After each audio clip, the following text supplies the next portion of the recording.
Joe Burrow and the Cincinnati Bengals suffered a tough loss to the Ravens in Week 5, and they will be going up against Daniel Jones and the New York Giants, who had a shocking victory over Geno Smith and Seattle Seahawks.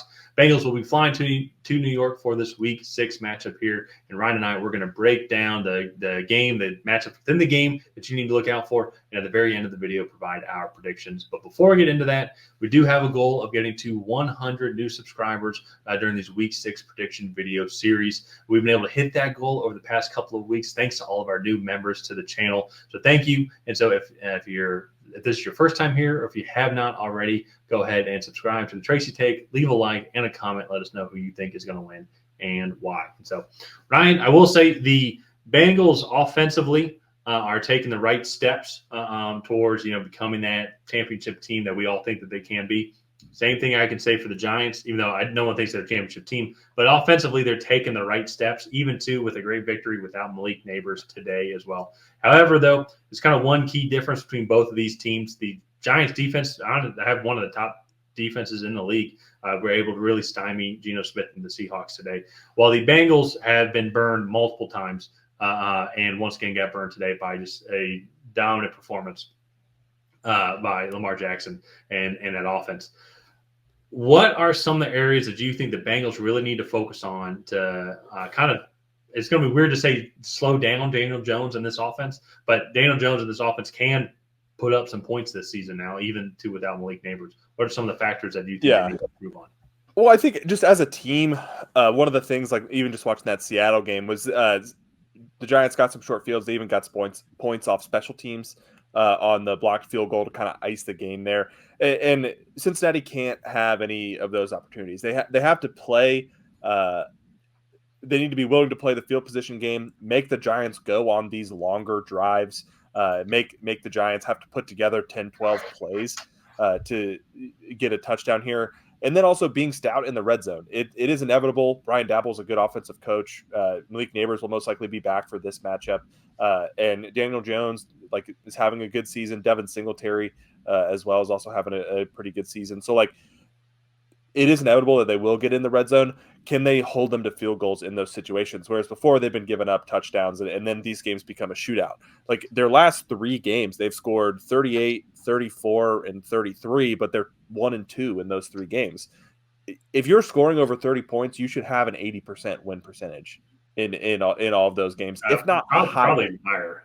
Yeah. And so to be winning 30% of those games, I think just speaks to how not good this defense is playing.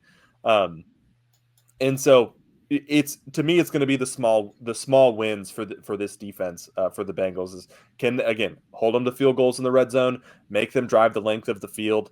Can Daniel Jones is going to make mistakes? Can they capitalize on those? Can they get after him and maybe force a turnover here or there?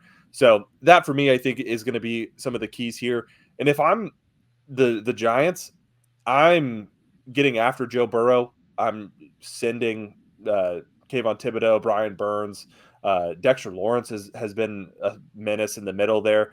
And so this is a really good defense that is, I don't want to say surprising because they were good at the end of last year. And we had kind of talked about that throughout the offseason was that this was a good defense throughout the second half of the season when they were fully healthy and at full strength. But this is a really good unit. And I've been very impressed with what they've been able to do so far this season. And if Joe Burrow and the Bengals sleep on them in the slightest, I think that they could be in for a rude awakening just because this is a good Giants team. So both these teams, I think they have their work cut out for them in Week 6, but we'll just kind of have to see how it plays out. Well, especially too, just to add on to that, Amarius Mims today for the Bengals did leave the game with a left ankle injury, so that's going to be something that we're going to have to monitor as well.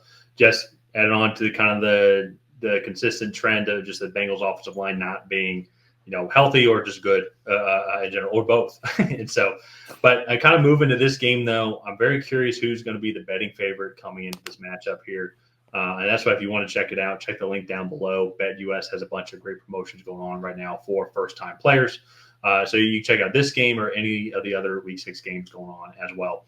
But that's where, to you, Ryan, to your point, you talk about this Giants defense. They're above average in nearly every single category statistically. If I look at this here, it's 11th overall in total yards allowed, 15th in passing yards allowed, 12th in rushing yards allowed. They lead the league in sacks with 22 at this point, and they have gotten several takeaways so far this season. I think that's going to be the biggest thing overall is can this pass rush that you talked about get after Joe Burrow? Because if there is a weakness here, as we kind of saw a little bit with the Cowboys-Giants game, if there might be a weakness they can pick on, like just the secondary overall. Xavier McKinney is a great safety. He is aggressive, and as we saw today, Jamar Chase, T. Higgins, Joe Burrow and company were able to just pass all over this Baltimore Ravens defense. So can the Giants contain that aggressiveness while at the same time then too as well be able to provide good pressure on Joe Burrow to provide the plays. I believe McKinney is on the Packers now. Thank you. I apologize. That's the former guy. Who was a guy? He was on the Packers. You're right. I'm mistaken on that one. I'm trying to remember the new safety. The new safety name. Who do they get? I'm blanking on this here. Well, they have Deonte Banks in the secondary as well. Crap. Not Xavier McKinney. Blanking on the name. Tyler Nubin was the safety that they drafted. And then Deonte Banks and Drew Phillips are the corner nickel. Then they have Cordell Flott. And Dory Jackson actually got some playing time today as well. Yeah. So that's still a potential vulnerable secondary. You know, as Deonte Banks, CD Lamb matchup in that Thursday night football game was one of that was exploited. And Jamar Chase and Joe Burrow and company can absolutely exploit the secondary. So key matchup can Brian Burns, Kayvon Thibodeau, all the names you mentioned earlier, get to Joe Burrow before really Joe Burrow and his passing offense get to the secondary. Because if they're not able to do that, if they're not able to consistently provide pressure on Joe Burrow, I think this defense could be eaten alive. But at the same time, though, too, the Giants might have an opportunity to eat alive the Cincinnati Bengals defense, as you mentioned, if they just give up a lot of yards and a lot of points. The fact that they're 1-2 past this 3-game stretch where they've had 30-plus points is really actually unacceptable in today's NFL. Yeah. And then if Malik Neighbors' status is going to be the main guy that we're going to have to watch to see how healthy he's going to be. Because if he comes back, he could have an extremely explosive day against this team. And another name as well, too, Dax Hill was ruled out today versus the Bengals. So that's another name to monitor as well, see if he'll be able to play. Because it's just going to be another secondary name for the Bengals that is going to be down. Yeah. And that's both these teams are coming in banged up. It is going to be an interesting matchup, I think, just overall, stylistically. It's high-powered offense versus a high-powered defense. And so let's just kind of get into predictions here. I'll start it off. I want to pick the Giants. I really think that they are going to win, but for whatever reason, I'm going with the Bengals here. I just think this offense is going to be too explosive. They've really figured things out on that side of the ball the past few weeks. And this Ravens offense is a really tough one to handle. I think they got caught a little bit off guard with that Washington Commanders offense there in week 3. And so I think this Bengals team, they're going to find a way to hold. It is going to sound ridiculous, but hold this Giants team to less than 28 points. And I think they will be able to score in that 30 range. So I was going to say 30-25 is the final score. Yeah, no, I'm going to go with Cincinnati as well. I think I have to go back and double check, but we didn't pick Cincinnati this past week, but we picked Cincinnati many of the times these past. I think if I picked Cincinnati no, they didn't pick them against Kansas City, but I didn't pick them against Kansas City or Baltimore. And honestly, too, they almost should have been in Kansas City. They should have been in Baltimore today. I know Cincinnati's 1-4, but if you go look at some of their games, it's just a couple of different plays go their way.